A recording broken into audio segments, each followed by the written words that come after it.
閏陽溪谷嘅路口下，溫泉大道。好，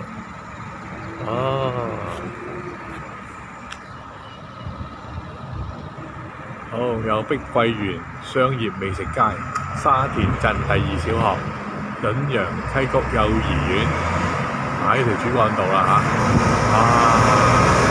閏陽溪谷啲車就入去裏邊啦。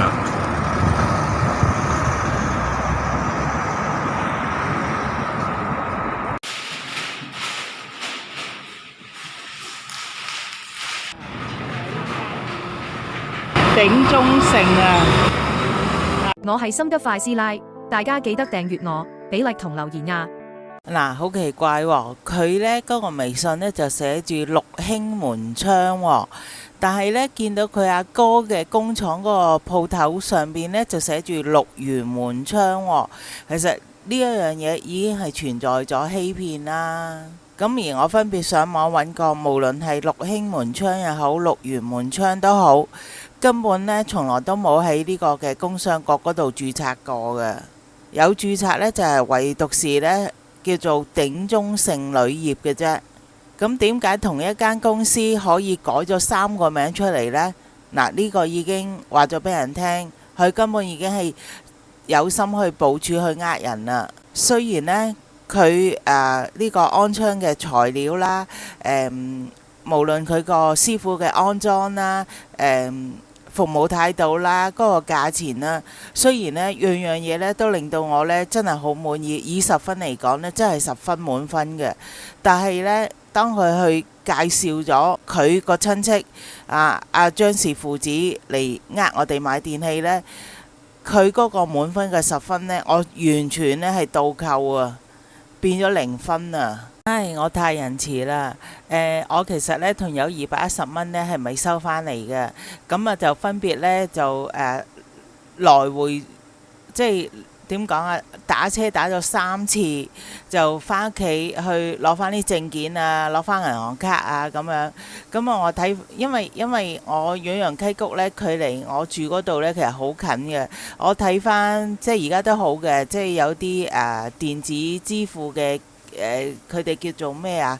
有啲軌跡啦，咁睇返呢，其實我原來呢，即係搭8喺閏陽溪谷上車，跟住呢就返到去我屋企度攞完啲證件，即刻又搭返完車，又返閏陽溪谷。其實原來20分鐘已經來回咗來加回2次啦，已經。即係叫做去同返咁啊，已經搭咗2次啦。咁跟住呢，到佢哋真係安完所有冷氣機啊，佢幫我整埋國寶咁，跟住再喺閏陽溪谷打車返去我屋企度呢，已經講緊係夜晚嘅6點9。所以點解我好深刻印象就係我返到去我屋企呢，已經係7點鐘，因為我嗰一度呢有間錢大媽啊嘛，咁錢大媽逢親夜晚7點呢就會即係打折啦，即係唔知8折啊、7折啊嗰啲咁樣啦。咁我嗰陣時呢就入去錢大媽嗰度睇，所以呢點解我咁深刻印象呢？就係成件事覺得好嬲呢，就係話我由朝頭早其實7點幾啊，已經係到咗閏陽溪谷，咁就跟住等收個窗。因為星期6啊嘛，唔安得就要等星期1安。跟住呢，個風箱個老細就車我哋去呢個嘅電器鋪嗰度，就去話買呢個嘅空調。跟住呢，佢就冇同我哋講話原來呢，做國寶呢，你係要有回鄉證啊，你個銀行卡啊去登記先得嘅。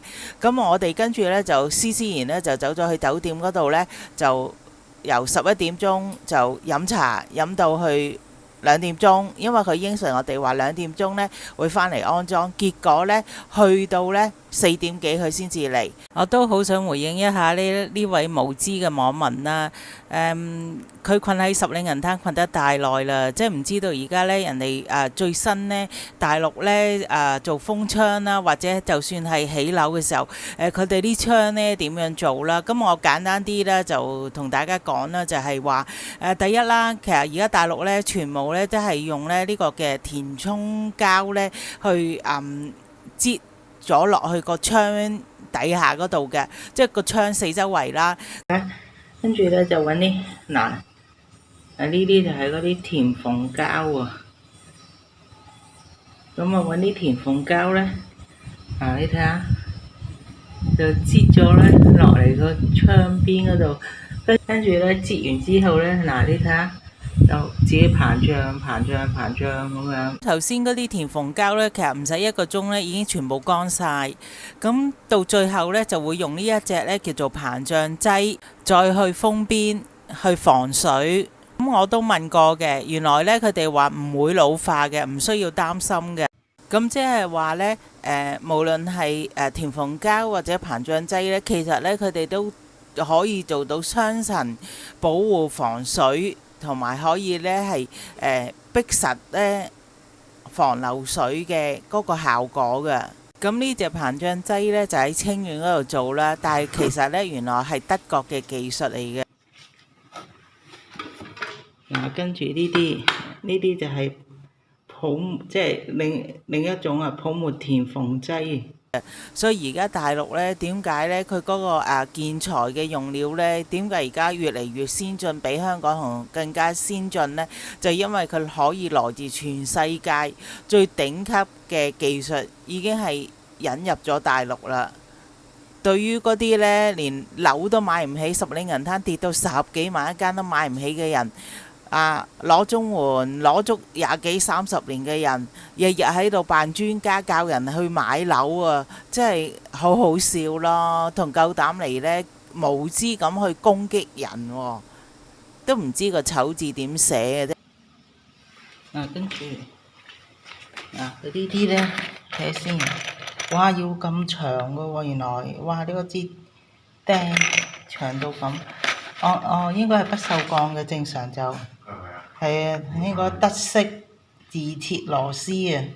哇，你睇下長度呢，你睇下，哇長到咁樣，呢度寫住不鏽鋼咯，正常應該係不鏽鋼嘅，即係我哋喺香港呢，都換過窗，裝修換過窗就知，嗰陣時呢，都講緊一支呢啲都冇咁長嘅釘，嗰陣時都好貴啊，因為逢親不鏽鋼就好貴。原來呢隻呢，就呢隻叫膨脹劑，膨脹劑呢，呢啲膨脹劑原來喺上海做嘅，呢啲喺上海做嘅啲膨脹劑，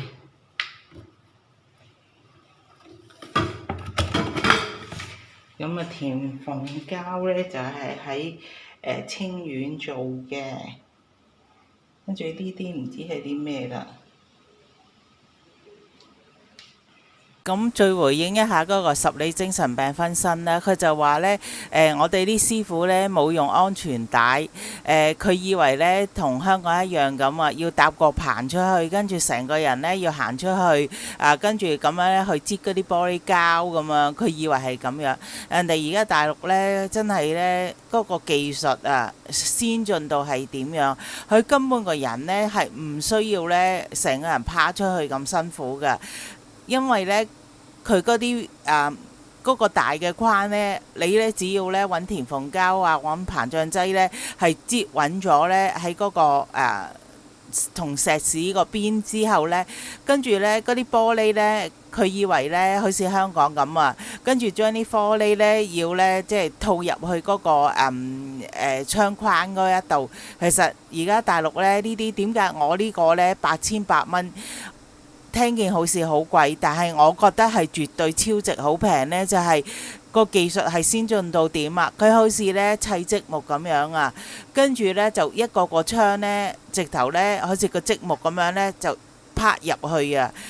直頭而家嗰啲技術呢，點解呢係頂級到咁樣啊？唔需要個人呢要拋出去出邊嗰度嘅，所以佢真係好無知啊！佢啊真係好慘啊！即係唔好話佢樓都買唔起啊，裝修都未見過人裝修，咁又係嘅。十里銀灘嗰啲人哋全部買嚟度假，買嚟根本唔會抌咁多錢落去裝修，佢見都未見識過，日日呢攞住呢佢呢史前時代呢嗰啲古董啊，嗰個諗法去諗啊，就跟住呢就以為咁去砌到人哋啊，去攻擊到人哋，唉，真係俾人笑死啦！無知到一個點，所以無知嘅佢話點可能啊，一日啊可以啊封得完個窗嘅咁。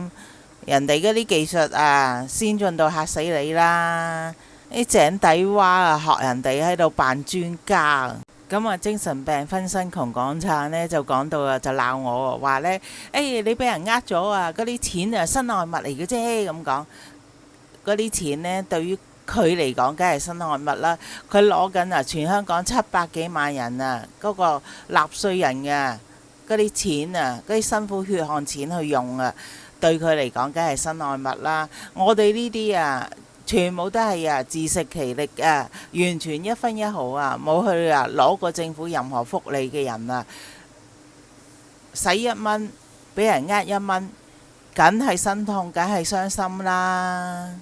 最搞笑呢，就係我啊就話俾人呃咗，咁唔開心啊，諗到想去跳樓死啫。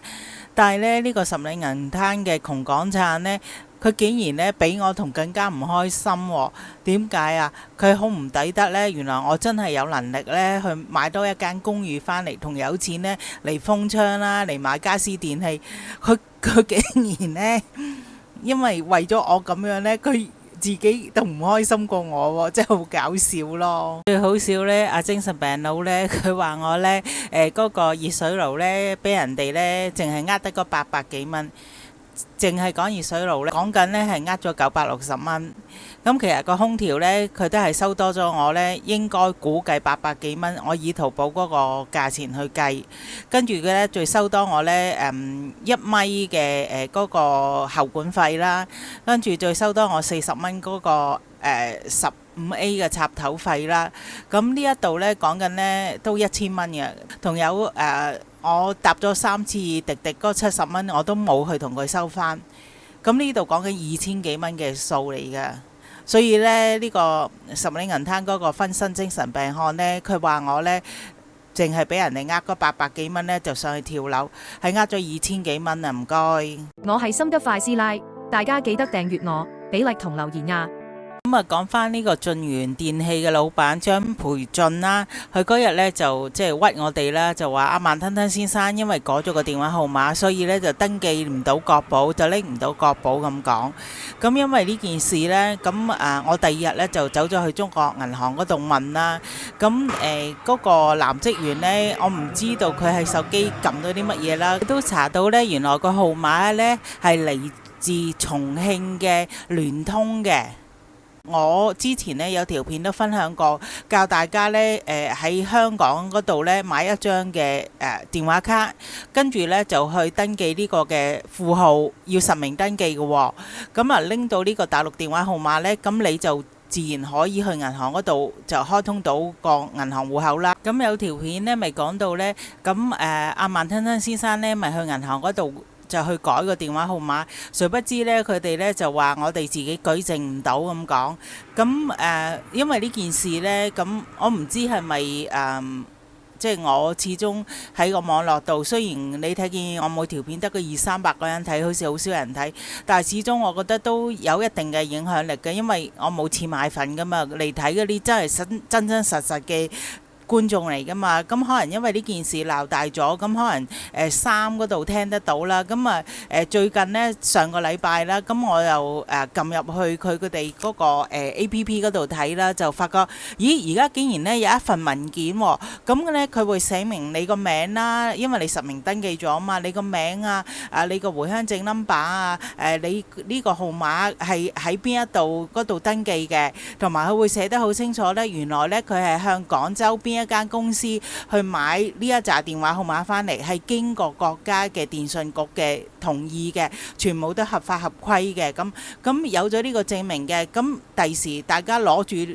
呢一張咁嘅文件，證明文件咪可以去同銀行去證明你呢個號碼係真實存在，並唔係網上所講嘅乜嘢虛擬電話咯。